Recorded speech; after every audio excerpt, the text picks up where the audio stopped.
ताला के 99 नामों से जो दिल को धड़कन अता फरमाता है। हमारा टॉपिक बेसिक इंग्लिश ग्रामर के ऊपर हमने कल एक टॉपिक बनाया था, जिसमें हमने बिल्कुल आपको फंडामेंटल से पढ़ाया था कि अल्फ़ाबेट्स, वर्ड और सेंटेंस क्या होता है। फिर मैंने आर्य को एक्सप्लेन किया था। आज सेंटेंस की जानिब चलते हैं। कल मैंने सेंटेंस की डिफिनेशन बताई थी और आज बाकायदा तौर पर आपको ये बताऊंगा कि सेंटेंस के कितने पार्ट्स होते हैं, उसमें सब्जेक्ट क्या होता है, वर्ब क्या होता है, ऑब्जेक्ट क्या होता है। ये सारी चीज़ें आज मैं आपको बताऊंगा। वीडियो को देख के लाइक, फॉलो और सब्सक्राइब करें ताकि मेरी आने वाली वीडियो आपको मिल सके। तो आइए चलते हैं सेंटेंस की जानिब। सेंटेंस, जुमला। जुमला किससे कहते हैं? जुमला का कल मैंने डिफिनेशन आपको लिखवाई थी।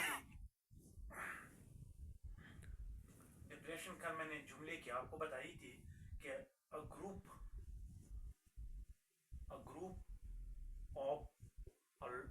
Of words, a group of words which give us clear and complete meaning. Complete meaning called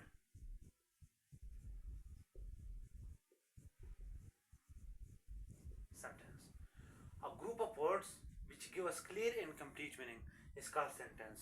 अल्फाजों का वो मजमुआ जो हमें मुकम्मल और वाज़ेह मानी दे सके, उसको हमने जुमला कहा था। अब जुमला में मेन 3 चीज़ें होती है। अगर हम सेंटेंस की बात करें ना, सेंटेंस जुमले की बात करें, तो जुमले में मुकम्मल बड़े 3 चीज़ें होती है हमारे पास। There are 3 main things in the sentence. First one is the subject, second one is the verb, and third one is the object. What is the subject, what is the verb, and what is the object in a sentence? First, I am trying to write a sentence here in the front of you. For example, let's consider e.g.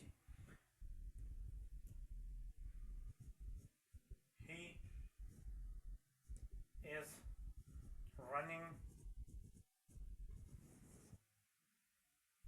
on the road. On the road. वो road पे दौड़ रहा है. He is running on the road. This is a sentence. It's give us clear and complete meaning. That means that a person who are running on the road. A complete sense we are getting from this sentence. So we call it sentence. So here he is subject, running is verb, on the road is object. Sir subject क्या होता है? Sir ये verb क्या होता है? Sir ये object क्या होता है? सर ये इज क्या होता है? सर ये ऑन क्या होता है? इन चीजों को मैं अभी आपको तफसील से एक्सप्लेन करूंगा कि सब्जेक्ट क्या है, वर्ब क्या है और ऑब्जेक्ट क्या है। सर हम जुमले में इसको कैसे पहचानेंगे कि ये सब्जेक्ट है? सर क्या मैं ये वर्ब मिटा के यहाँ पे सब्जेक्ट लिख सकता हूँ? सर मैं ये ऑब्जेक्ट मिटा के क्या यहाँ पे मैं वर्ब लिख सकता हूँ? अगर नहीं सर, तो फिर हमें बता दीजिए कि सब्जेक्ट क्या होता है, वर्ब क्या होता है, ऑब्जेक्ट क्या होता है। जुमले में हम इसकी पहचान कैसे करते हैं? तो चलिए इसकी जानिब चलते हैं। ये मैं रेस कर दूं, बताता चलूं। हमारे पास पहला होता है सब्जेक्ट। सब्जेक्ट सब्जेक्ट जिसको हम उर्दू में फाइल कहते हैं। फाइल, सब्जेक्ट यानी काम करने वाला। काम करने वाला इंग्लिश में हम कैसे कहेंगे इसको? The doer of an action. The doer of an action in a sentence, in a sentence called subject. जुमले में काम करने वाला जो भी हो, चाहे वो चीज़ हो, चाहे कोई इंसान हो, चाहे जो जो भी कुछ हो, जो जुमले में काम करने वाला हो, एक्शन परफॉर्मर हो, उसको हम क्या कहेंगे? सब्जेक्ट। उर्दू में उसको फाइल कहते हैं, जिसका मतलब होता है काम करने वाला। जिसके मैंने एग्जांपल दिया था, easy, he is running past, he is running past. कौन दौड़ रहा है? काम कर, इस जुमले में काम जो है वो कौन कर रहा है? ही कर रहा है, ही वो दौड़ रहा है। इसका मतलब है कि जो काम हो रहा है वो ही के थ्रू से हो रहा है और ही दौड़ रहा है, तो इसका मतलब हमारे इस जुमले में ही सब्जेक्ट है। ही क्या हुआ? ही सब्जेक्ट हुआ, क्योंकि जुमले में काम करने वाला क्या कहलाता है? सब्जेक्ट कहलाता है। फिर हमारे पास आता है वर्ब। वर्ब को हम पेल कहते हैं। पेल, कोई भी काम, कोई भी काम, any action in a sentence, any action in a sentence, जुमले में जो भी कोई काम हो उसको हम क्या कहेंगे? वर्ब कहेंगे। For example, he is running past. अब ही काम कर रहा है, लेकिन कौन सा काम कर रहा है? वो रनिंग कर रहा है, दौड़ रहा है, दौड़ रहा है। अब दौड़ना क्या हुआ? ये काम हुआ। और जुमले में काम को क्या कहते हैं? ये हमें बता, any action in a sentence called verb, उसको हम वर्ब कहेंगे।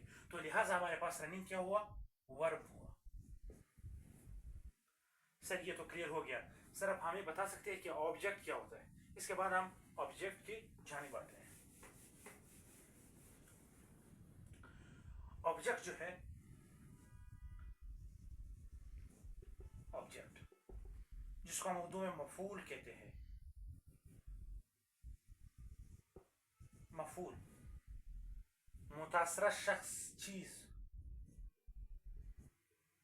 मुतासरा शख्स या चीज को ऑब्जेक्ट कहते हैं। इंग्लिश में हम कहते हैं ना, अफेक्टेड पर्सन, प्लेस और थिंग, या आप ऐसे भी लिख सकते हैं ना, receiver of an action, receiver of an action, या अफेक्टेड, अफेक्टेड पर्सन, प्लेस और थिंग्स भी कह सकते हैं। बहरहाल ये बेस्ट इसका डिफिनेशन है कि receiver of an action in a sentence we called it object. For example, मैं एक जुमला लिखता हूं, शी कट्स द ट्री।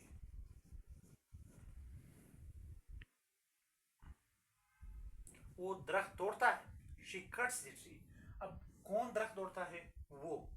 वो से मुराद शी, यानी शी जुमले में काम करने वाली हुई। शी जो है जुमले में काम कर रही है। कौन सा काम कर रही है? काट रही है, कटाई वाली, काटना, काट रही है। अब किस चीज के ऊपर काम कर रही है? वो किस चीज को काट रही है? यानी रिसीवर ऑफ एक्शन कौन है? अफेक्टेड थिंग्स क्या है इस सेंटेंस में? वो दरख्त है, दरख्त। तो क्या काम करने वाले को जुमले में हमने सब्जेक्ट का नाम नहीं दिया था? तो ये हमारे पास सब्जेक्ट हुआ। और क्या जिस पे काम, जो काम है उसको हमने वर्ब नहीं कहा था कि जुमले में कोई भी काम हो उसको वर्ब कहते हैं, तो ये हमारे पास वर्ब हुआ।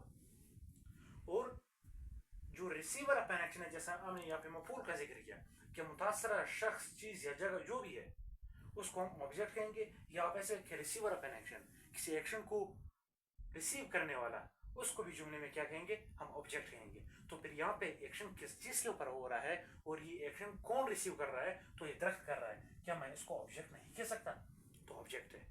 अभी शायद आपके जहन से ये सवाल जो है, ये जो आपके जहन में एक सवाल उठा था कि सर हम कैसे डिफाइन करेंगे एक जुमले में कि सब्जेक्ट क्या होता है, ऑब्जेक्ट क्या होता है।